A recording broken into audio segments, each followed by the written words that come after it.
छपरा की निर्दलीय विधायक प्रत्याशी राखी गुप्ता के मन में चल रहा होगा कि बड़ा तकलीफ होता है जब आप योग्य हो और आपकी योग्यता कोई ना समझे। दरअसल भाजपा का लगातार प्रचार प्रसार कर रही राखी गुप्ता को इस बार लग रहा था कि भाजपा उनको टिकट दे देगी, लेकिन भाजपा ने उनको गच्चा दे दिया और वहां से धर्मेंद्र साहू की बहू छोटी कुमारी को टिकट दिया जा रहा है। वहीं अगर छपरा से आरजेडी की बात की जाए तो खेसारी लाल यादव चुनावी मैदान में उतर चुके हैं और वहीं से आपको बता दूं कि जनसुराज के टिकट पे जेपी सिंह भी मैदान में है। मामला त्रिकोणीय है और हर तरफ पलड़ा भारी भी हो सकता है। अब पूरा माहौल क्या है, कौन वहां से चुनाव जीत सकता है, क्या कहता है वहां पे चुनावी और जातीय समीकरण, सब कुछ आपको विस्तार पूर्वक बताएंगे, समझाएंगे। लेकिन उससे पहले मेरा परिचय जान लीजिए। मेरा नाम है रजत और आप जनता जंक्शन देख रहे हैं। देख लीजिए, छपरा विधानसभा जो है वो काफी हॉट विधानसभा सीट हो गया है, क्योंकि अब वहां से खेसारी लाल यादव भी चुनाव लड़ रहे हैं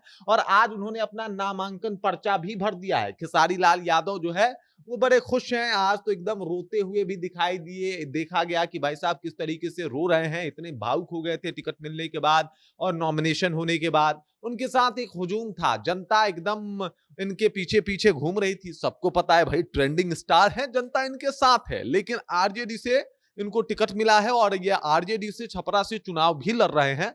ऐसे में इनका पॉपुलैरिटी ज्यादा होने की वजह से इनके ऊपर सबकी निगाहें तो है, लेकिन अब चुनावी समीकरण को समझने की थोड़ा कोशिश करते हैं तो यहां से कई और प्रत्याशी जो है वो मैदान में है। मुख्य प्रत्याशियों की बात की जाए तो यहाँ पे भाजपा की प्रत्याशी हैं छोटी कुमारी, जो कि धर्मेंद्र साहू की जो है वो बहू है। धर्मेंद्र साहू भाजपा के नेता हैं और ऐसे में इनको यहां से टिकट दे दिया गया है। टिकट मिलने के बाद जो है माहौल अलग हो गया। राखी गुप्ता बागी तेवर इख्तियार कर चुकी हैं, जो कि पूर्व मेयर हैं, और ये कह रही हैं कि भाई चुनाव तो हम भी लड़ेंगे, चुनाव की तैयारी हम कर चुके हैं, चुनाव लड़ने से हमको कोई रोक नहीं पाएगा।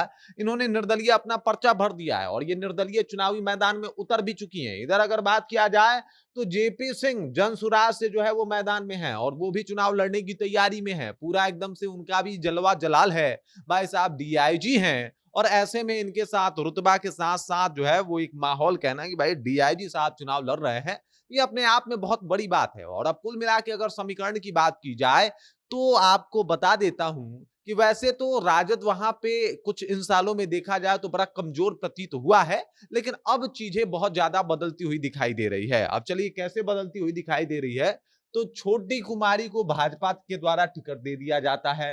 छोटी कुमारी साहू जाति से आती हैं, हालांकि बनिया इनको वोट देगा, लेकिन बनिया ज्यादा वोट नहीं देगा छपरा में। इसके पीछे का कारण है कि राखी गुप्ता जितने भी व्यवसायी हैं उनसे ज्यादा कनेक्ट करते हैं। इससे पहले वो मेयर भी रह चुकी हैं और उसके बाद जो है इस तरीके से उनका लगातार कार्यकाल भी अच्छा रहा है, लगातार लोगों के बीच में गई हैं, तो इनका एक अपना माहौल इन्होंने क्रिएट किया है। आपको बता दूं कि पूरे बिहार में जब मेयर का इलेक्शन हुआ था तो उसमें सबसे ज्यादा वोट लाने वाली प्रत्याशियों में से एक राखी गुप्ता थी। इनको अच्छा खासा वोट आया था, अच्छा जो है इनके फेवर में सब कुछ हुआ था।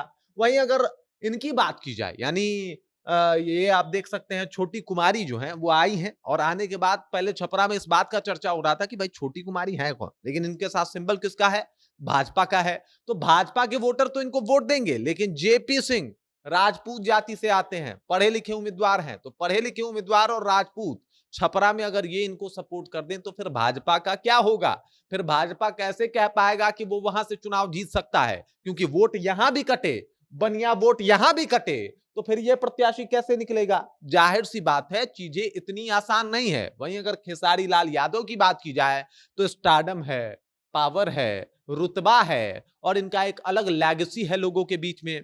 साथ ही साथ यादव मुसलमान समीकरण है और अब तो अमूमन हर जात में खेसारी लाल यादव को पसंद करने वाले लोग हैं, तो इसलिए इनके जो चांसेस हैं वो थोड़े अप दिखाई दे रहे हैं। खेसारी लाल यादव स्वयं चुनाव लड़ रहे हैं। पहले हुआ था कि इनकी जो पत्नी है चंदा देवी वो चुनाव लड़ेंगी कि, लेकिन चूंकि वोटर लिस्ट में इनका नाम ना होने की वजह से खेसारी लाल यादव खुद ही चुनावी मैदान में उतर गए हैं। इस वजह से छपरा काफी हॉट सीट बना हुआ है। तेजस्वी यादव ने बाकायदा इनके साथ प्रेस कॉन्फ्रेंस भी किया था। अब कितने इंपॉर्टेंट है खेसारी लाल यादव ये सबको पता है। खेसारी लाल यादव की बदौलत राजद का चुनावी प्रचार प्रसार थोड़ा और आसान हो गया है। खेसारी लाल यादव जहां जाएंगे मंच बना देंगे, माहौल बना देंगे। और ऐसे में जब एनडीए के बहुत सारे वोट कट रहे हैं तो भाई साहब ज्यादा चांसेस खेसारी लाल यादव के यहां से जीतने के अभी से ही दिखाई देने लग गए हैं। और अगर एनडीए को जीतना है या फिर वहां पे माहौल बनाना है तो इसके लिए कुछ ना कुछ तो सोचना पड़ेगा। अगर जेपी यादव की बात की जाए तो राजपूत जाति के होने की वजह से छपरा में आप ऐसे ही फाइट दे रहे हैं। मतलब मैं आपको बता दूं अगर समीकरण की बात, तो अभी अगर छपरा के माहौल की आप जांच कीजिएगा तो पहले नंबर पे खेसारी लाल यादव, दूसरे नंबर पे जेपी सिंह और तीसरे नंबर पे जो है लोग या तो राखी गुप्ता की बात करेंगे या फिर इनकी जो है ये भाजपा प्रत्याशी इनकी बात करेंगे। बिकॉज आप समझिए जिस तरीके से वोट कट रहा है, जिस तरीके से माहौल बना हुआ है, इसकी वजह से बहुत चीजें जो है वो खराब हो चुकी है। अगर राखी गुप्ता को भाजपा टिकट देती तो चीजें थोड़ा आसान हो जाती भाजपा के लिए, लेकिन चूंकि राखी गुप्ता अब उतरी हैं, वोट काटेंगी जो उन्होंने काम किया है। हालांकि हर वर्ग के लोग इनके साथ भी हैं, हर वर्ग के लोग जो है इनके साथ भी हैं, तो इस तरीके से मिला जुला माहौल बना हुआ है। लेकिन ज्यादा से ज्यादा वोट एनडीए का कट रहा है और इसका सीधा फायदा खेसारी लाल यादव को पहुंच रहा है। तो इस बार अगर खेसारी लाल यादव छपरा जीत जाए तो यह ज्यादा हैरानी की बात नहीं होगी। बाकी इस खबर, इस जानकारी को लेकर आप क्या सोचते हैं, आपके जहन में क्या कुछ चल रहा है, कृपया कमेंट कीजिए और अपना विचार हम तक पहुंचा दीजिए। बाकी आप देख रहे हैं जनता जंक्शन और मेरा नाम रजत है।